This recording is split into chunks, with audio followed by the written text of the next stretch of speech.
Alright guys, so I'm finally back on the road with my Ferrari 360. It's been sitting in my garage for the past, I would say, 4 months.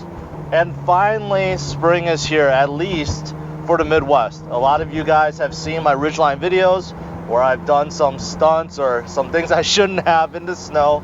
But finally, the snow is all gone and it's nice and in the 50s right now, so I'm definitely taking my Ferrari out on the road for a drive. Man, it seems like it's been forever. And recently I've been noticing a lot more people watching my very first video, my very first review video of this 360, and it's actually the very first video that I launched my YouTube channel with. And I'm starting to see a lot of positive comments, a lot of people that are more interested. So while I'm going for a drive today, I'm going to talk about some of the comments and some of the questions I've been having so that maybe some of you guys are in the market that is interested in getting a used Ferrari like this. Maybe this helps and alleviates some of the concerns and questions that you guys have.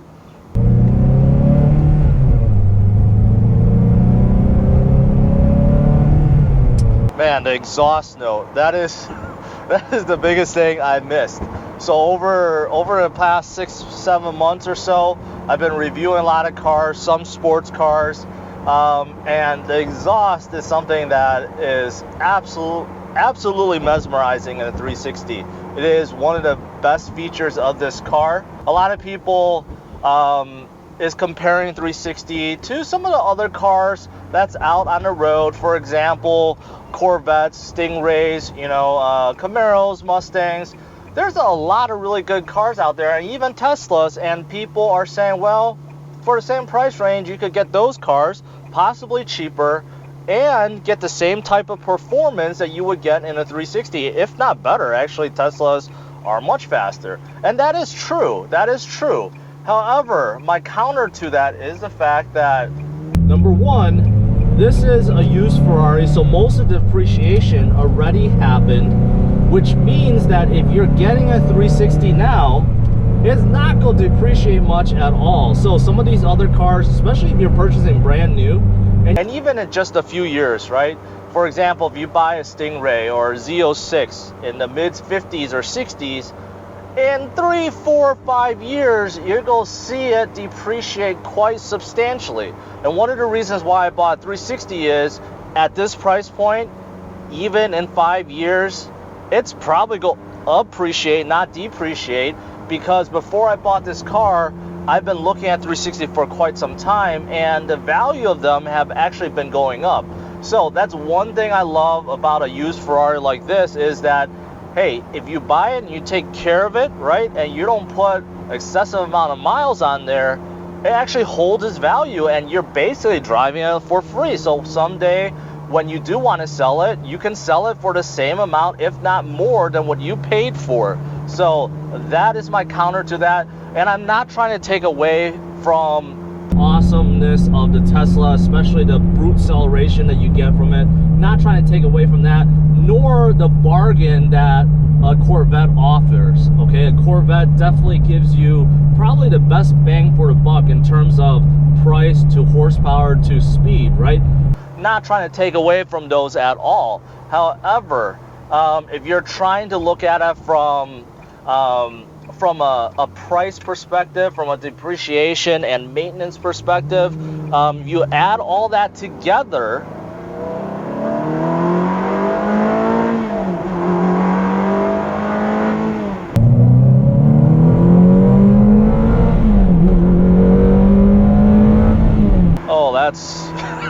that's beautiful. That's beautiful. I certainly missed that. But if you add all that together, it's really hard to beat this car. Now, the other competitor I hear a lot of people talk about is the first generation of the Audi R8, which is certainly true. It is a newer car, more technology. Some argues it looks better. However, driving a Ferrari, there's just something about it. There's like a soul to it. It's hard to explain. It does drive differently from any other car out there. And the sound. You can't You simply can't, you can't come up with a better sound than this. Now, another thing a lot of people are asking about or just commenting on in general is maintenance. And granted, I haven't had this car for a long time, so I haven't gone through a lot of the maintenance procedures. However, that's one thing that I did a little bit of research on, and of course I asked the dealership before I purchased the car. Now, the major thing for this car, according to Ferrari, is the timing belt, and they recommend you to change that every 3 years. And when you're doing that, they change a whole bunch of other things, the drive belts and other things that it's just convenient while they have everything open. So that is every 3 years. And one of the things that you guys could look out for is when you're buying a used Ferrari like this, to double check to see if it's been done, because if it has been, then of course you don't have to worry about it for the next 3 years. And you know, I was told by the salesperson, and I actually been told by a lot of other mechanics, that the manufacturer of the belt actually recommends that you change it every 50,000 miles, although Ferrari recommends you to change it a lot sooner than that.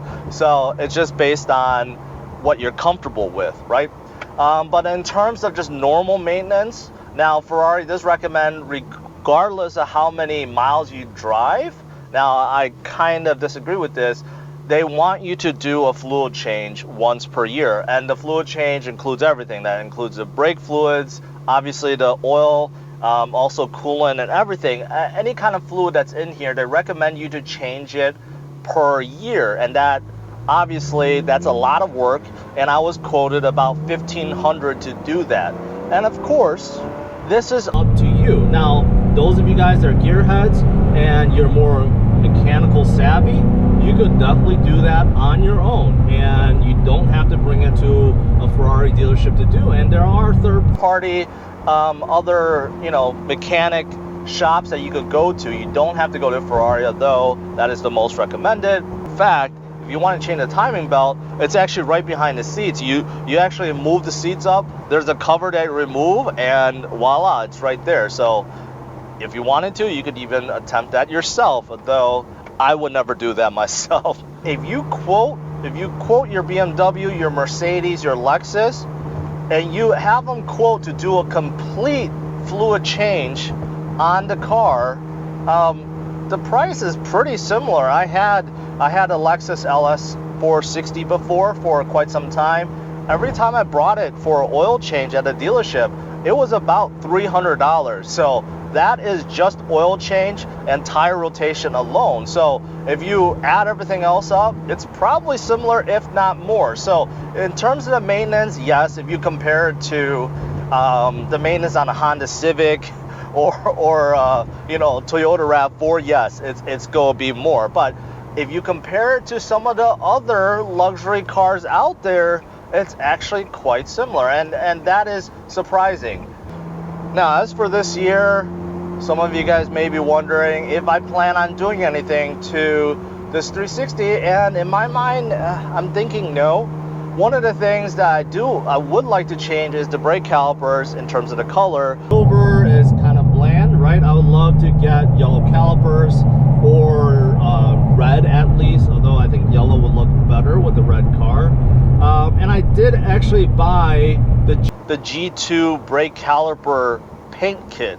I had that ready to go, and then I thought about it. If I ever want to resell this Ferrari, that is probably something that's going to depreciate this car. So I'm going to hold off on that. I've been looking at some of the BBKs, the big brake kits and so forth.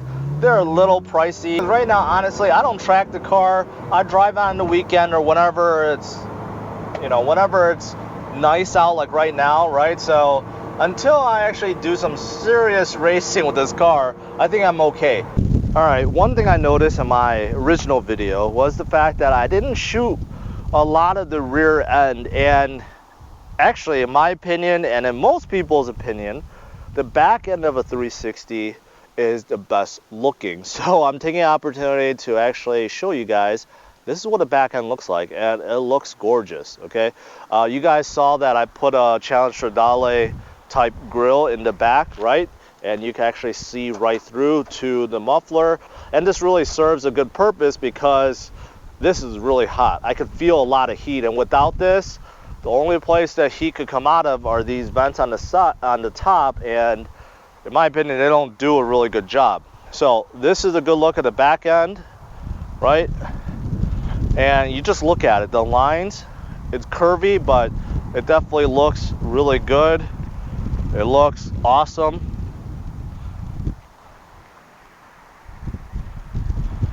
Here it is in the front.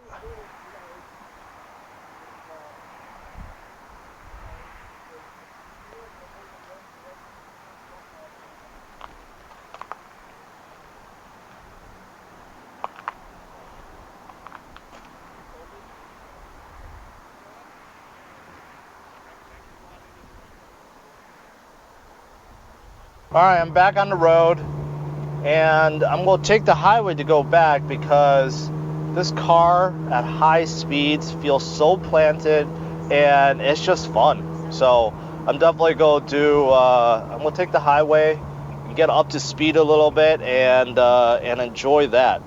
Those of you guys that are collectors or you just love banging gears and shifting, which I actually do a lot, you should think about trying to find a manual 360. That is because they are extremely rare. Their holding of value is even better, so expect to pay anywhere from 10 to 20,000 more for a manual 360s. And that's because people just enjoy it, right? If you're taking a car like this out on the road for short trips and for just cruising on a Sunday, it's nice to be able to bang your gears, right? And that's why some of these cars I reviewed, like the Civic Si, it's just nice. I mean, it really is, right?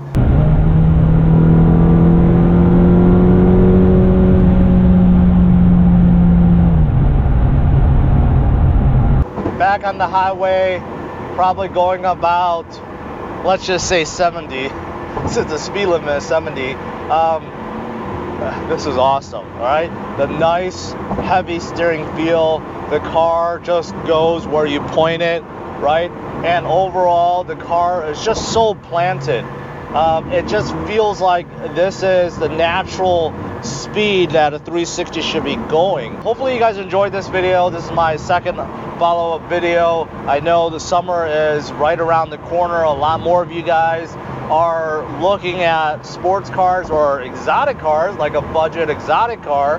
That this is something that you guys should consider. Hopefully this was helpful, and I love the support, guys. So make sure you smash up the likes and subscribe to the channel, especially if you're new, and stay tuned for my future videos. All right, take care, guys. Bye-bye.